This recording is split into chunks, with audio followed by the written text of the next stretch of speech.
మాధవకు జరిగిన యాక్సిడెంట్తో తాయారుని ఎదిరించి మాధవ కోసం ఇంట్లోంచి వచ్చేసిన గాయత్రి, షాక్లో పురుషోత్తం. దంతా ఎలా జరిగిందో వీడియో ద్వారా చూసేద్దాం. ఎక్కడ కూడా వీడియోని స్కిప్ చేయకుండా చివరి వరకు చూసేయండి, పూర్తిగా మీకు అర్థమవుతుంది. వీడియోని లైక్ చేయటం, షేర్ చేయటం మర్చిపోకండి. మీ లైక్, షేర్ మాకు మంచి సపోర్ట్ మరియు ఎంకరేజింగ్గా ఉంటుంది. ఇక మొత్తం మీద మాధవ అయితే ఒక బ్రతికున్న జీవశ్చవంలా తిరుగుతూ ఉంటాడు. అందరూ చూస్తూ ఉంటే మాధవ బాగునే ఉన్నాడు కదా అనిపిస్తుంది. కానీ మాధవ పరిస్థితి మాత్రం చాలా చాలా బాధ కలిగేలా ఉంటుంది. ఎందుకంటే మాధవ గాయత్రి ఆలోచనలతోనే ప్రతి పని చేస్తూ ఉంటాడు. ప్రతి విషయంలోనూ గాయత్రి గురించి ఆలోచిస్తూ ఉంటాడు. అసలు గాయత్రి ఎందుకు నన్ను ప్రేమించి కూడా నా కోసం ఎదిరించి రాలేకపోతోంది? తన కోసం నేనెంత తాపత్రయపడినా తను రాకపోతే నేనేమి చేయలేను కదా అని చెప్పి ఆలోచిస్తూ ఉంటుంది. ఇలా ఆలోచిస్తున్నటువంటి టైంలోనే ఇక గాయత్రి ఒక ఫోటో పట్టుకుని మాధవ్ గురించి ఏడుస్తూ ఉంటుంది. బావా, రోజు నువ్వు వెళ్తుంటే వస్తుంటే నేను చూసి బాధపడటమే తప్ప నీకోసం నేనేమీ చేయలేకపోయినందుకు నన్ను క్షమించు బావా. ఎందుకంటే మన ప్రేమను నిలబెట్టుకోవటానికి నా వంతుగా నేను ఒక్క అడుగు కూడా ముందుకు వెయ్యలేకపోయాను బావా, నన్ను క్షమించు బావా అని చెప్పని అంటూ ఉంటుంది. ఇక అలా అంటున్నటువంటి గాయత్రి మాటలతో తాయారైతే ఏంటి అంటున్నావు అంటుంది. ఏంటమ్మా నేనేమన్నాను అంటే నీకోసం ఒక్కడుగు వెయ్యలేకపోయాను అని చెప్పి ఏంటేంటో మాట్లాడుతున్నావేంటి? ఏ వాడి కోసం వెళ్ళిపోవాలనేమన్నా అనుకుంటున్నావా ఏంటి అని అంటుంది. వెళ్ళిపోవాలనుకున్న దాన్నైతే ఇక్కడ ఈరోజు ఇప్పుడు నువ్వు ఇంత ప్రశాంతంగా ఉండగలిగేదానివే కాదు అని చెప్పని అనగానే ఇక వెంటనే ఏం చేసేదానివేంటి అని చెప్పని అంటే నా బావ కోసం నా ప్రాణాలు కూడా వదిలేసుకునేదాన్ని తెలుసా అని చెప్పని అంటుంది. వదిలేసుకుంటావే? నిన్ను మోసి కని పెంచిన వాళ్ళం మేమైతే ఆడి కోసం ప్రాణాలు వదిలేస్తావు నువ్వు, మరి ఎందుకు వదిలేయవు? అసలు వాడికే ఏదో ఒకటి చస్తే బాగుండు, ఈ గోల్ లేకుండా పొద్దు నాకు అంటే నువ్వు అసలు మనిషివేనా? ఒక బిడ్డని మోసి కన్నదానివి, కనీసం ఆ ఇది కూడా లేదా నీకు? తల్లి లేని బిడ్డలు వాళ్ళు, అలాంటి వాళ్ళ మీద పడి ఏడుస్తావేంటే అని చెప్పని తిడుతుంది గాయత్రి. ఇక అలా అన్న తర్వాత వెంటనే ఇక ఇట్నుంచి మాధవ అయితే ప్రతిరోజు అట్నుంచే వెళ్తూ ఉంటాడు, వస్తూ ఉంటాడు కదా. అలా వస్తున్నటువంటి టైంలోనే మాధవ ఒక రోజున గాయత్రిని చూస్తూ అలా వెళ్ళిపోతాడు.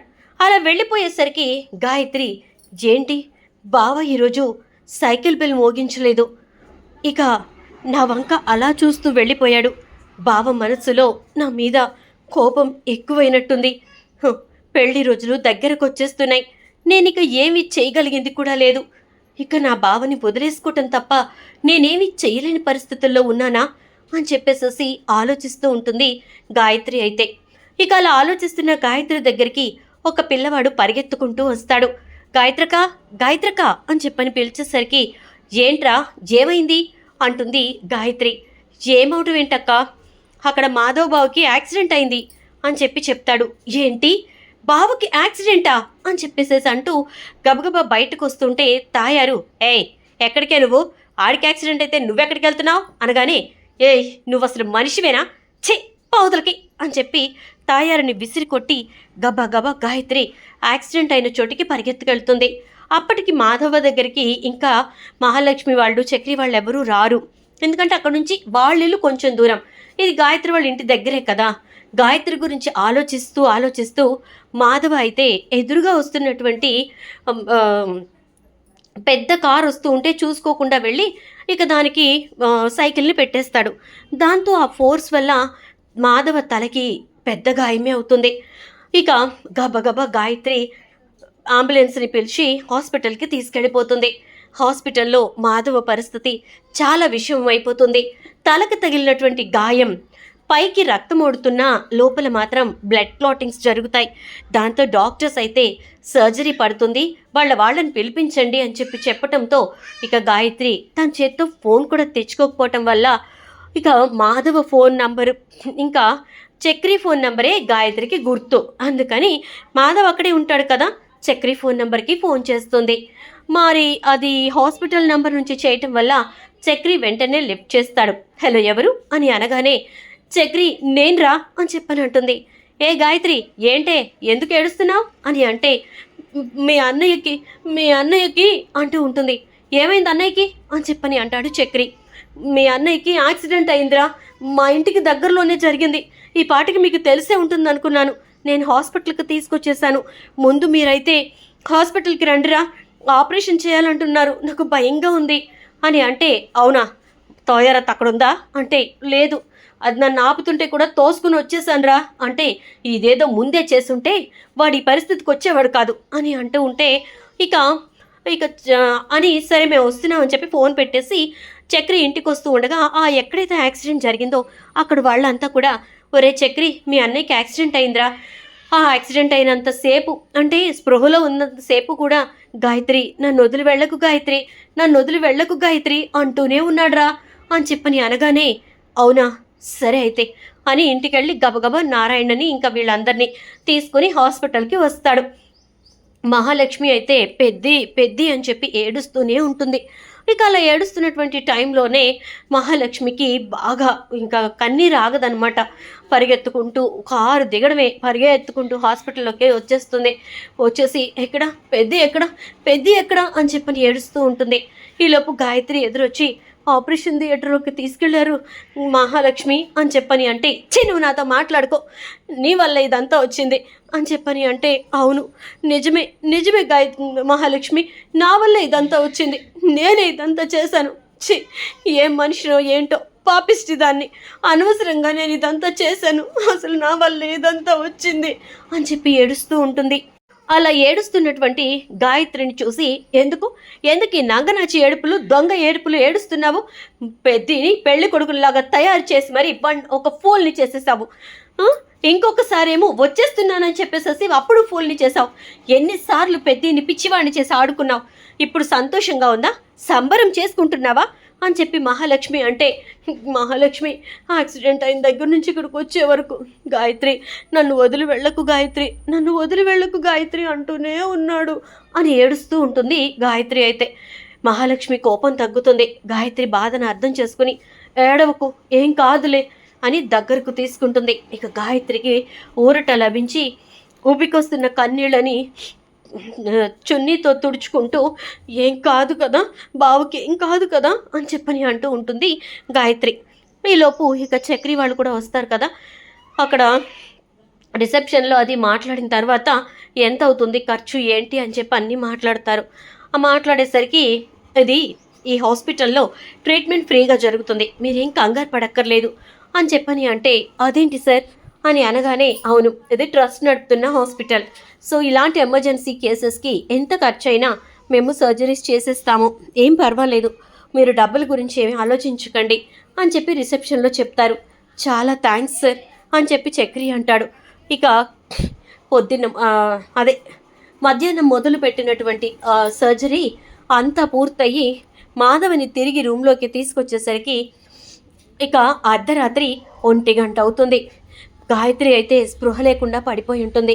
తాయారు హాస్పిటల్కి వస్తుంది.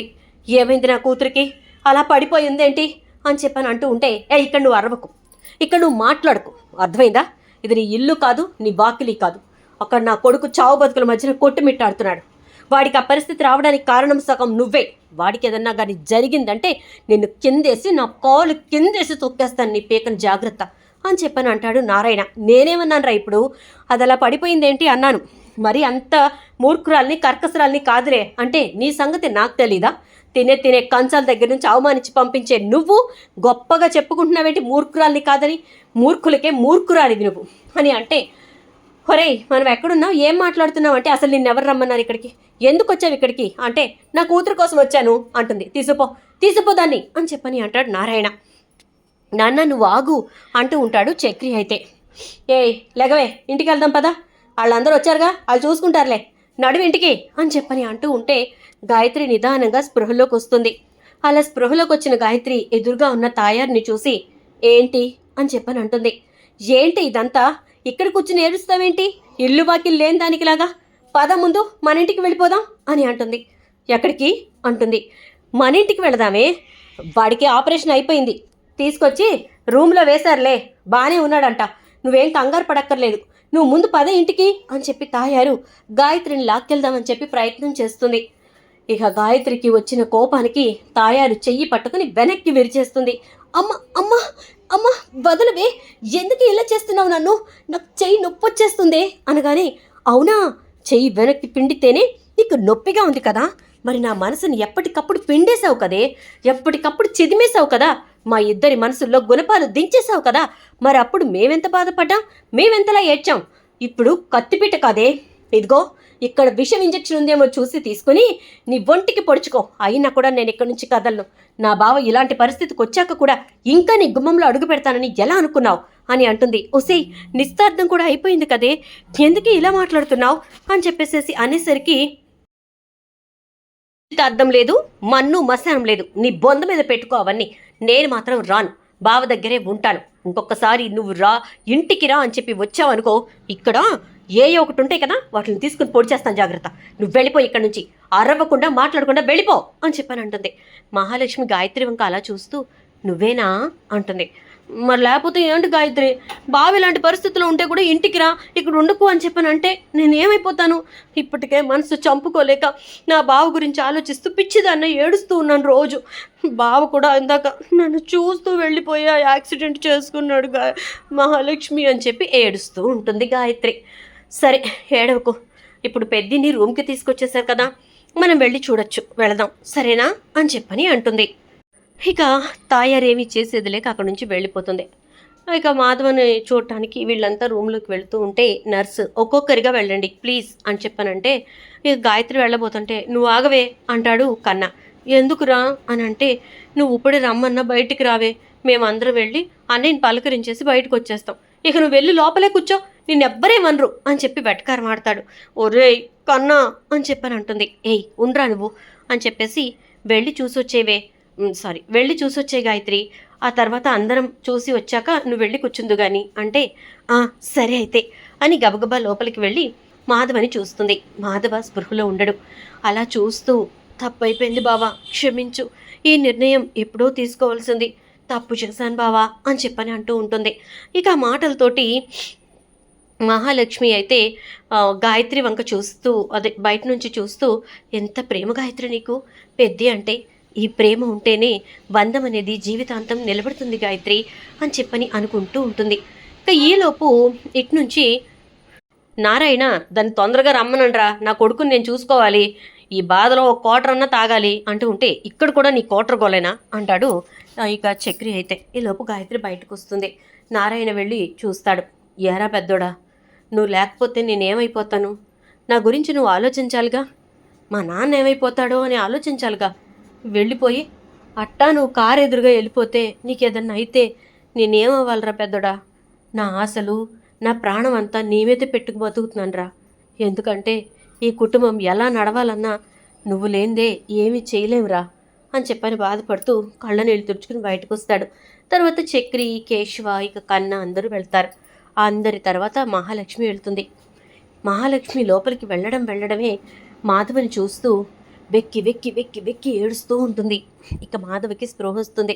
మహాలక్ష్మిని చూసి, అమ్మ మహా ఏడవకురా, ఏం కాలేదు కదా అంటూ ఉంటే, ఏంటి పెద్ద ఇది, అసలు ఏమైపోదాం అనుకున్నావు నువ్వు, నీకేదన్నా అయితే నేను తట్టుకోగలనా, నువ్వు నా పెద్దవి కదా, మరి నువ్వు ఎలా యాక్సిడెంట్ చేసుకుంటావు చెప్పు పెద్ది, నేనేమైపోవాలి, నువ్వున్నావు అనే ధైర్యంతోనే నేను ఇక్కడ ఉంటున్నాను, మరి నువ్వు అని చెప్పి ఇంకా చిన్న పిల్లలా ఏడ్ చేస్తూ ఉంటుంది. నేను లేచి నిన్ను ఓదార్చలేనురా, ఏడవకు తల్లి అని చెప్పని మహాలక్ష్మిని ఒక చిన్న పసి పాపని సంధాయించినట్టు సంధాయిస్తాడు. ఇక దాంతో మహాలక్ష్మి, సరే ఏడవనులే, గాయత్రి కూడా ఏడుస్తుంది, తాయారత్తని అదే పిన్నిని గాయత్రి ఎదిరించింది తెలుసా, నువ్వు పో, ఇంక నేను రాను, నా బావ దగ్గరే ఉంటాను, నీ నిస్తార్థము మన్ను మసాను అని ఏంటేంటో తిట్టేసింది అని చెప్పి నవ్వుతూ ఉంటుంది. పసిపిల్లవా, ఇప్పుడే ఏడ్చావు, ఇంతలాగే నవ్వుతావు అని చెప్పని అంటే, నీకు సంతోషం కలిగే విషయం కదా, నాకు సంతోషం వస్తుంది. గాయత్రి నువ్వు ఒక్కటైపోతే ఇంకా నాకేం కావాలి చెప్పు అనగానే, అయిపోతే తర్వాత ఏంటి, నువ్వు వెళ్ళిపోదావనా, అంటాడు. ఒక్కసారిగా మహాలక్ష్మి అలా చూస్తూ ఉండిపోతుంది. ఏంటి పెద్ది అలా అనేసావు అని అంటే, ఒక రకంగా గాయత్రి నా జీవితంలోంచి వెళ్ళిపోతున్నా నేనేమీ చేయకుండా అంత సైలెంట్గా ఎందుకున్నానో తెలుసా? అది నా ఇంట్లో అడుగుపెట్టిన మరుక్షణం నువ్వు నా ఇంట్లోంచి బయటకు వెళ్ళిపోతావు కాబట్టి. అప్పుడు నా తమ్ముడు ఏడుస్తూ ఉంటాడు, జీవితాంతం బాధపడుతూ ఉంటాడు. జీవితాంతం వాడి బాధని చూసే కంటే నేను బాధపడుతూ ఉండిపోవటం మంచిదనిపించి నేను గాయత్రి పెళ్లి చేసుకుంటున్నా ఏం మాట్లాడలేకపోయాను అంటాడు మాధవ. మాధవ చెప్పిన ఆ నిజంతో ఒక్కసారిగా షాక్ అయిపోతుంది మహాలక్ష్మి. ఏం మాట్లాడుతున్నావు పెద్ది అని అంటే, అవును, చక్రికి నువ్వంటే చాలా ఇష్టం. ఇష్టం అనే కంటే నువ్వంటే మంచి ఆరాధనాభావం. నువ్వు లేకపోతే వాడు ఉండలేడు మహాలక్ష్మి.